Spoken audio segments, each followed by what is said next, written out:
preciso segmentar. Essa coisa de dizer assim, moradia no geral, nós temos moradias pobres e moradias ricas. Moradores ricos e moradores pobres. Vamos falar dos moradores pobres.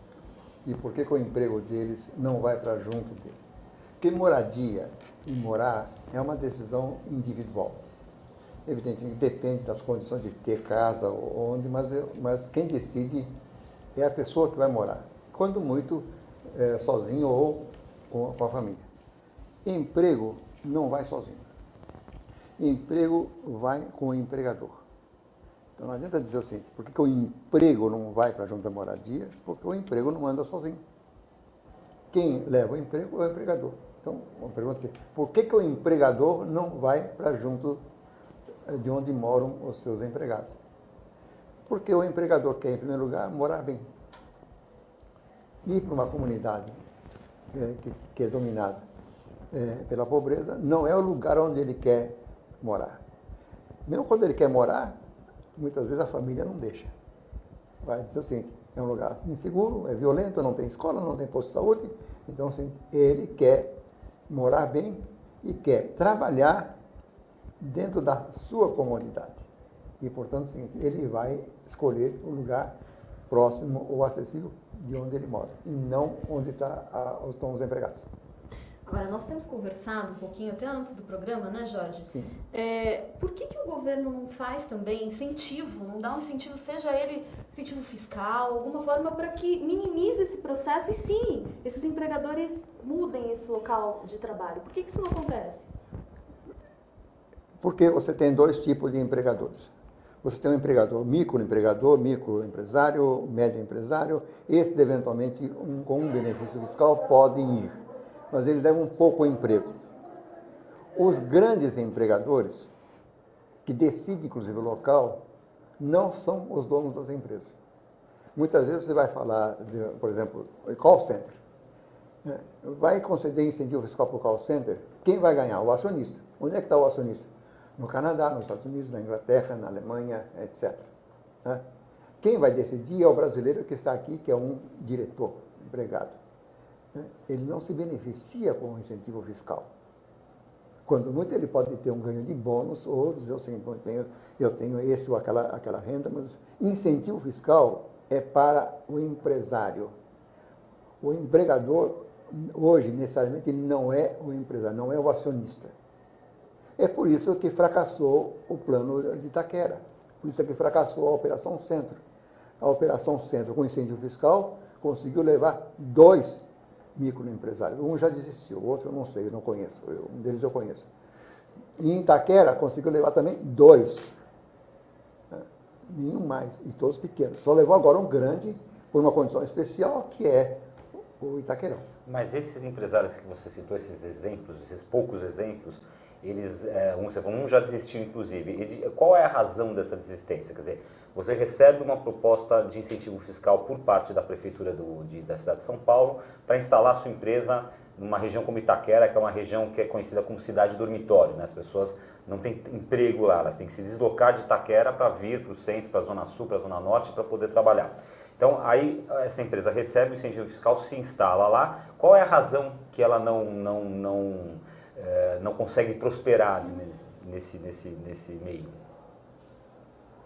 Quando era uma indústria, não fazia tanta importância. Quando é serviço, ele precisa que o cliente vá à empresa. O cliente não vai. Nunca se planejou tanto em São Paulo ou em qualquer outra cidade. Ou seja, no Brasil, o que não falta são planos. Eu mesmo já participei de uma dezena. Né?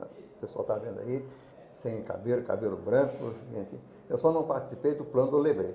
PUB, PMDI, outros planos sucessivos, todos eu participei. Então, não é por falta de planejamento. Se não é por falta de planejamento, é por causa do planejamento. Então, assim, o que está errado no planejamento? O que está errado no planejamento é que o planejamento é feito com base em sonhos, e não numa percepção de qual vai ser a reação da sociedade e dos agentes econômicos em relação ao plano. E, para realizar os sonhos, os planejadores, autoridades querem interferir no processo. Só que nós estamos num regime democrático, livre iniciativa e não no regime soviético, num regime onde o poder público dita o que o privado tem que fazer. Então, o que acontece? O privado não quer ser regulado. O privado não quer o controle. Então, onde tem controle, onde tem regulação, ele foge. Então, esse é o primeiro dado de por que a cidade cresce distinta do que é o planejador. Agora mesmo nós estamos enfrentando isso aí. Revisão do plano diretor. Você tem duas grandes propostas. O eixo de estruturação urbana, de transformação urbana, e o eixo de transformação urbana e o eixo de estruturação metropolitana. No eixo de transformação urbana, é possível adensar de imediato. Provou a lei, pode começar. Dá um exemplo desse daí. São os eixos que estão a 200 metros da estação de metrô, 400 metros da estação de metrô, 200 do corredor de ônibus. Esses podem ser densados imediatamente. Pode se construir mais. Pode construir mais do verticalizar mais. Adensar. Depois tem os eixos de estruturação metropolitana, que são semelhantes, mas é mais amplo. Você pode eventualmente adensar mais do que esse eixo, mas depende de projeto e de uma lei específica. Um exemplo seria uma área dessas. Que já existe Água Espraiada da Barra Funda, que está em projeto, Jacupê, Segovia Carioca, Moca Vila Carioca e outros. O mercado não espera. Jorge, você estava comentando também sobre a questão do transporte. O senhor acredita que ainda precisa ter um transporte mais assertivo, como, por exemplo, uma linha de trem que seja um pouco mais assertiva e pare em determinados pontos? O que você pensa sobre isso, sobre a questão do transporte, influenciando no planejamento estratégico da cidade? O transporte coletivo existem várias modalidades de condições. O ônibus é um transporte aqui no Brasil para pobre. Então, não adianta querer que as pessoas deixem o carro para usar o ônibus. Quando muito, o que tem que ser feito assim, é evitar que ele deixe o ônibus para passar para o carro.